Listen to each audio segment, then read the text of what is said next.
जसप्रीत कौर, चीन में जो कोरोना फैला हुआ है, जो वेव है, उसको लेकर के भारत सरकार अलर्ट मोड पर है। इस वक्त मेरी मौजूदगी है 7 LKM पर, यानी कि आप देखिए कि प्रधानमंत्री का घर, और प्रधानमंत्री अब से कुछ देर बाद यानी कि दोपहर 3:30 बजे कोरोना को लेकर के बड़ी बैठक करने वाले हैं। और आज हमने देखा कि संसद भवन में भी पीएम मास्क लगा करके पहुंचे थे। इसके अलावा लोकसभा के अध्यक्ष की हम बात करें, राज्यसभा के सभापति की बात करें, उन्होंने भी मास्क लगाया हुआ था। तमाम सांसद जो वहां पर मौजूद थे सभी ने मास्क लगाया हुआ था। मकसद ये था कि अगर आप भीड़-भाड़ वाले इलाके में हैं तो आपको मास्क जरूर लगाना है। जो दोपहर को 3:30 बजे बैठक होने वाली है, ये इसलिए अहम हो जाती है क्योंकि पीएम मोदी इस पर खुद नजर बनाए हुए हैं कि अगर जो यात्री विदेश से आ रहे हैं उसको लेकर के क्या दिशा निर्देश होते हैं। क्योंकि रैपिड टेस्टिंग की बात जो कि स्वास्थ्य मंत्री मनसुख मांडविया का वक्तव्य था वो हमने सुना। उन्होंने कहा कि रैपिड टेस्टिंग एयरपोर्ट पर शुरू हो चुकी है। इसके अलावा जितने भी पॉजिटिव केसेस तमाम राज्यों से सामने आ रहे हैं, इसमें जीनोम सीक्वेंसिंग की बात की गई है। तो दोपहर 3:30 बजे यानी कि ठीक अब से आधे घंटे बाद ये बैठक होगी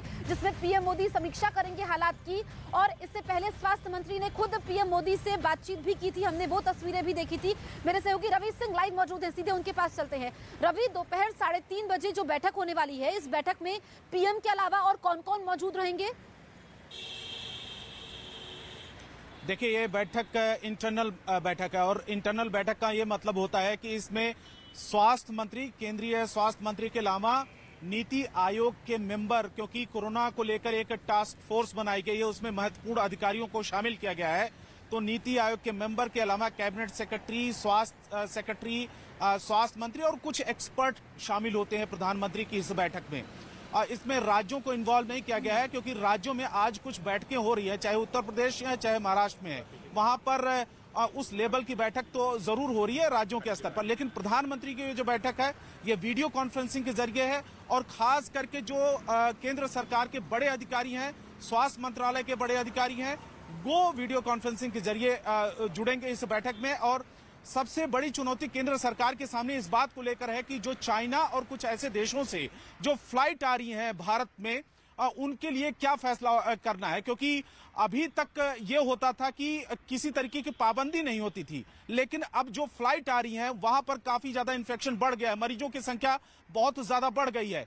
तो जब फ्लाइट आएंगे तो उनके लिए किस तरीके की पाबंदी हो सकती है, उनकी टेस्टिंग किस आधार पर हो सकती है, फ्लाइट को लेकर क्या निर्णय लेना है, इन तमाम मुद्दों पर होना है। और दूसरी बात, जो वेरिएंट चाइना में पाया गया और जिसकी मौजूदगी वहां पर है और जिसकी वजह से बहुत ज्यादा केसेस बढ़े हैं, वही BA.7, वो भारत में उसके 4 केसेस आए हैं। हालांकि जुलाई से लेकर नवंबर तक 4 केसेस हैं गुजरात में, ओडिशा में, लेकिन उसकी वजह से भारत के अलग अलग हिस्सों में क्या केसेस की बढ़ोतरी होने वाली है, नहीं होने वाली है, और कितना ज्यादा वो खतरनाक होने वाला है, इन तमाम मुद्दों पर बैठक में चर्चा होगी। और अब से कुछ ही देर बाद अब वो मीटिंग शुरू हो जाएगी जिसकी अध्यक्षता प्रधानमंत्री नरेंद्र मोदी करेंगे। लेकिन आपको ये भी बताते हैं कि प्रधानमंत्री नरेंद्र मोदी की मीटिंग का आखिर एजेंडा क्या है।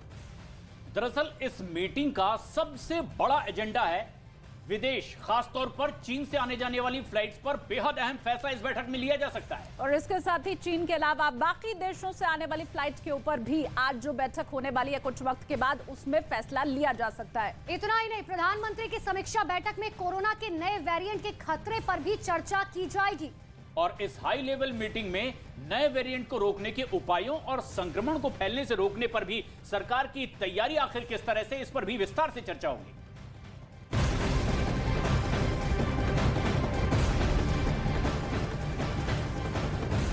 तो इस वक्त की बड़ी खबर मैं आपको बता दूं, PM Modi high level meeting करने वाले हैं दोपहर 3:30 बजे। इससे पहले स्वास्थ्य मंत्री मनसुख मांडविया ने पीएम मोदी से मुलाकात की है और संसद में स्वास्थ्य मंत्री ने बयान दिया कि सरकार की क्या तैयारी है, सरकार क्या कर रही है। दरअसल उन्होंने ये बताया कि पूरी दुनिया की अगर हम बात करें तो औसत 6 लाख रोज नए मामले सामने आ रहे हैं, लेकिन भारत की स्थिति काफी बेहतर है। 153 औसत नए मामले रोज भारत में सामने आ रहे हैं, लेकिन राज्यों को कहा गया है कि प्रिकॉशन डोज को वो बढ़ाएं। इसके अलावा वहां पर जो पॉजिटिव केसेस आ रहे हैं उसमें जीनोम सीक्वेंसिंग की बात कही गई है ताकि जड़ तक पहुंचा जा सके। तो स्वास्थ्य मंत्री ने पीएम मोदी से मुलाकात की और संसद में उन्होंने वक्तव्य भी दिया कि क्या सरकार कर रही है। सरकार पहले से ही अलर्ट मोड पर है, तमाम उपाय किए जा रहे हैं क्योंकि चीन में जो वेव है, चीन में जो महामारी इस वक्त फैली हुई है, उसका असर भारत तक ना पड़े, भारत में चीजें खराब ना हो, उसको लेकर के केंद्र सरकार अपने लेवल पर क्या कर रही है या फिर राज्य सरकारें क्या कर रही हैं। क्योंकि ये जो ओमिक्रॉन का सब वेरिएंट है BF.7, ये ज्यादा खतरनाक है, यानी 18 लोगों को संक्रमित कर सकता है। ये बातचीत हम आपको सुनाते हैं।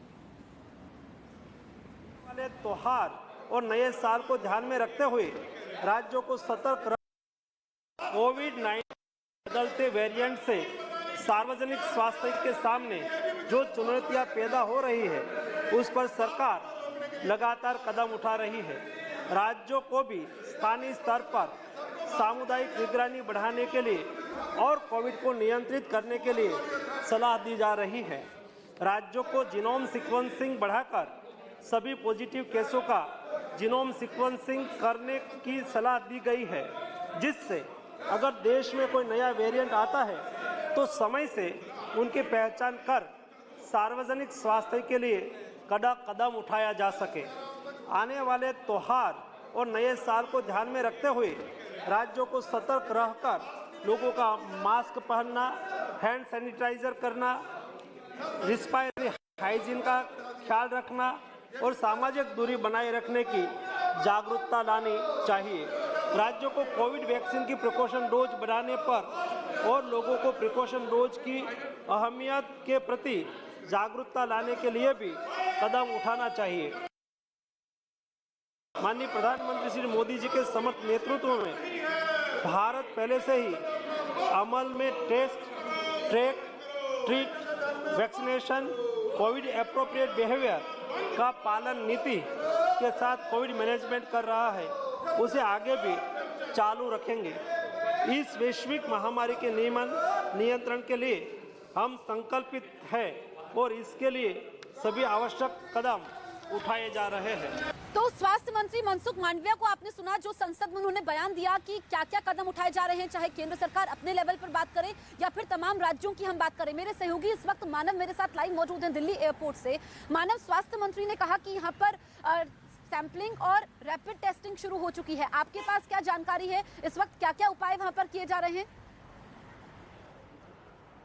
जसप्रीत, देखिए, सुबह से हम इंतजार कर रहे थे कि अधिकारियों के पास ये संदेश पहुंचे कि वो जो रैंडम टेस्टिंग है वो शुरू कर दी जाए। तो लेकिन अब जानकारी ये मिल रही है एयरपोर्ट पर रैंडम टेस्टिंग शुरू कर दी गई है और इसकी बड़ी वजह यह है, जो स्वास्थ्य मंत्री खुद ये कह रहे हैं कि जितने भी पॉजिटिव केसेस आएंगे उनकी जीनोम सीक्वेंसिंग कराए राज्य सरकार, क्योंकि कोविड के नए वेरिएंट को पकड़ने के लिए जीनोम सीक्वेंसिंग बहुत ज़रूरी होती है। और भारत में पहले से ही BF7 के जो 4 केसेस पहले से ही हैं, जो जुलाई से नवंबर के बीच आए थे, और अभी दिल्ली में कल 5 केसेस और भी आए हैं। हालांकि वो उन वेरिएंट क्या है उसकी जानकारी अभी तक नहीं मिल पाई है।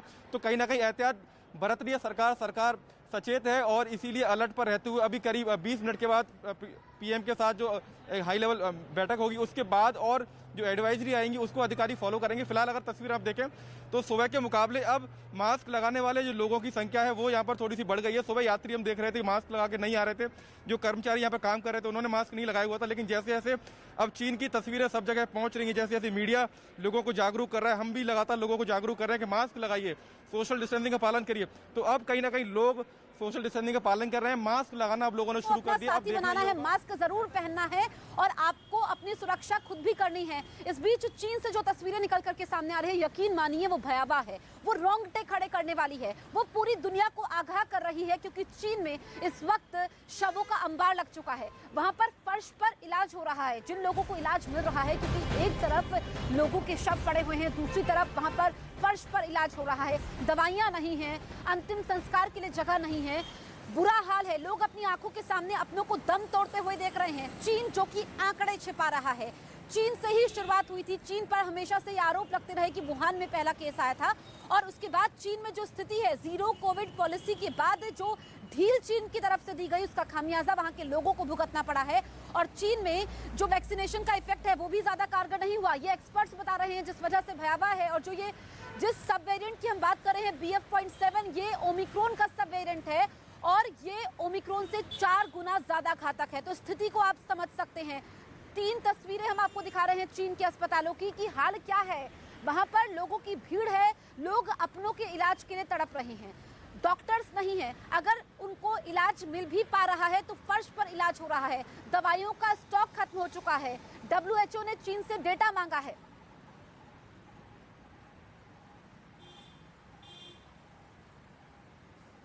तो चीन में हालात भयावह है, स्थिति बद से बदतर हो गई है, क्योंकि WHO ने चीन से कहा है कि वो डेटा शेयर करे।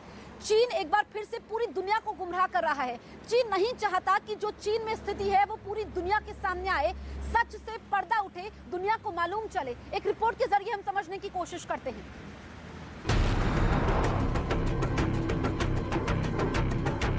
बेबसी,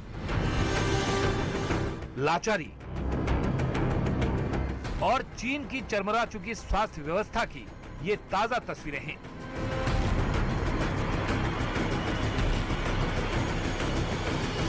चीन में कोरोना से हालात बिगड़ते जा रहे हैं। मरीजों की संख्या इतनी बढ़ गई है कि अस्पतालों में बेड कम पड़ गए हैं। लंबी लंबी कतार लगी है। लोग अपनी बारी का इंतजार करते हुए नजर आ रहे हैं।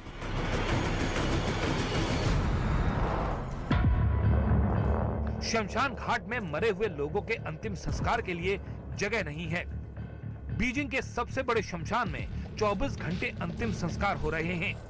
सामूहिक अंतिम संस्कार शुरू हो गए हैं और इनकी तस्वीरें भी सामने आ रही हैं। उधर चीन पर आरोप लग रहे हैं कि वो कोरोना से हो रही मौतों पर पर्दा डालने की कोशिश कर रहा है। चीनी मानवाधिकार कार्यकर्ता जेनिफर जेंग लगातार सोशल मीडिया के जरिए चीन में कोरोना से बिगड़े हालात की जानकारी साझा कर रही हैं।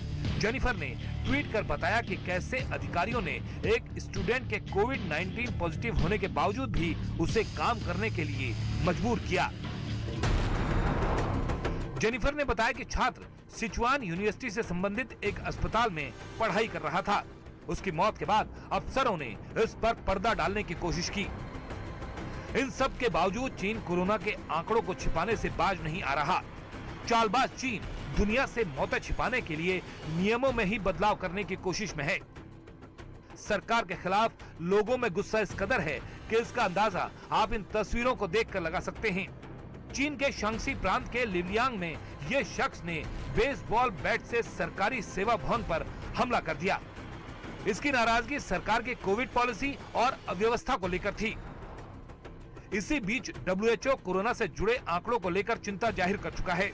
इसके लिए WHO के महानिदेशक टेड्रोस अदनोम घेब्रेयेसस ने चीन से कोरोना वायरस की उत्पत्ति को समझने के लिए कोविड-19 से संबंधित डेटा की मांग की है।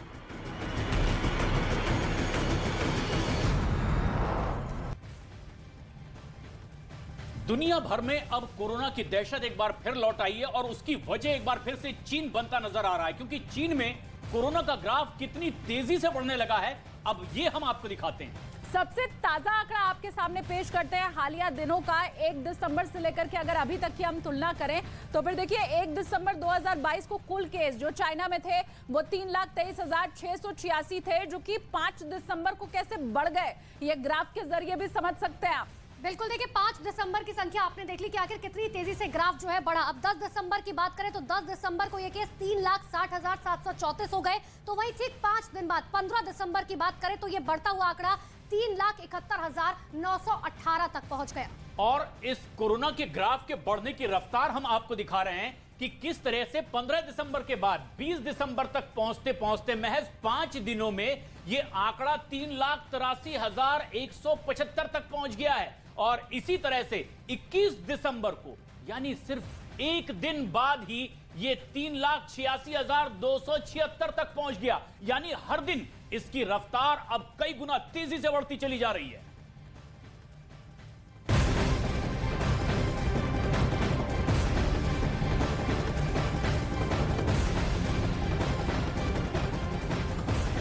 चीन में जिस तरीके से कोरोना ने त्राहिमाम मचाया हुआ है, जो नया सब वेरिएंट है उसको लेकर के भारत सरकार भी अलर्ट पर है। आईएमए ने लोगों से कहा है कि वो कोविड प्रोटोकॉल का पालन करें। जब आप भीड़ भाड़ वाली जगह पर हैं तो मास्क पहनना ना भूलें, सभी नियमों का पालन करें, जो कि हमने कोरोना की पहली वेव में किया था, दूसरी वेव में किया था। उसी तरीके से हमें नियमों का पालन करना है, मास्क पहनना है। जब भी आप भीड़ भाड़ वाली जगह में जाते हैं या फिर आप सार्वजनिक स्थानों पर जाते हैं तो आपको मास्क पहनना है। मास्क हटाने की कभी जरूरत थी ही नहीं, ये स्वास्थ्य मंत्री की तरफ से भी कहा गया था। और मैं आपको तस्वीरें दिखा देती हूँ क्योंकि मेरी मौजूदगी है 7 LKM में, ये मेरे ठीक पीछे। ये आप देखेंगे प्रधानमंत्री